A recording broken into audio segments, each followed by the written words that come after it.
1957, 9 black students volunteered to go to high school here. This is one of them. Her name is Elizabeth Eckford. She's our guest speaker. She came to school expecting to meet up with the other children. She walks in and she sees a group of whites, and they see her coming and they begin to taunt and harass her. And so she also sees some military men holding rifles and helmets, and she said, oh good, I can go to these men, they'll help me. She was directed by some National Guard. They probably just did the, go this way, and she thinks, oh, okay, they're directing me to where I should go. So she starts heading that way and basically sending her to this mob. And that's when she discovered that they were there with the rifles and bayonets to keep her out. Excuse me? She's 15 years old. She's a sophomore, 5'3". You're not letting her in? As she's walking down the street, the mob sees her, and 150 people run up behind her. They are screaming at her, cussing at her, spitting on her, calling her racial names. You know what some adult said to this 15-year-old child? Let's take her over to this tree and let's hang her.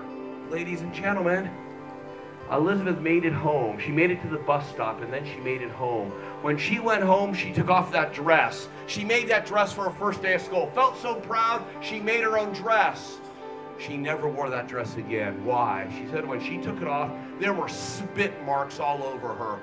If somebody had helped her, raise your hand if you think her life would have been different if somebody would have helped her.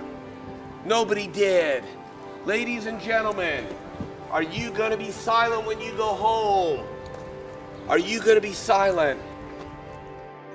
Imagine a girl, a timid 15-year-old girl who doesn't like to talk, very quiet, and being thrust in this position of having this angry mob who virtually lynch her because she was breaking this barrier that had been there since the beginning of this country. African Americans were first brought in bondage to this country in 1619, so now we're at 1957. It's over 300 years later, and she and these other young people were breaking that down. And she's a living proof of somebody who had to go through this for this country to change, and now she's here tonight, and it's a great honor for us.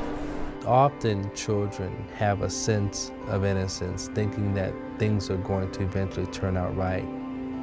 Imagine what this young lady had to go through when she realized that so many people hated her for something she had no control over. We can't control our race or ethnicity. What would I do if my daughter came home after being put through such punishment? I mean, as a father, I would say, no, you're not going back to school. You're not going to that school. We're just going to live in the status quo. We're just going into Central High here, and we've got some bad news. Elizabeth Eckford is not going to be with us today. She was in the emergency room last night, so she's going to have to cancel out on us, which is a real disappointment for the kids because they know about her life and everything she's been through.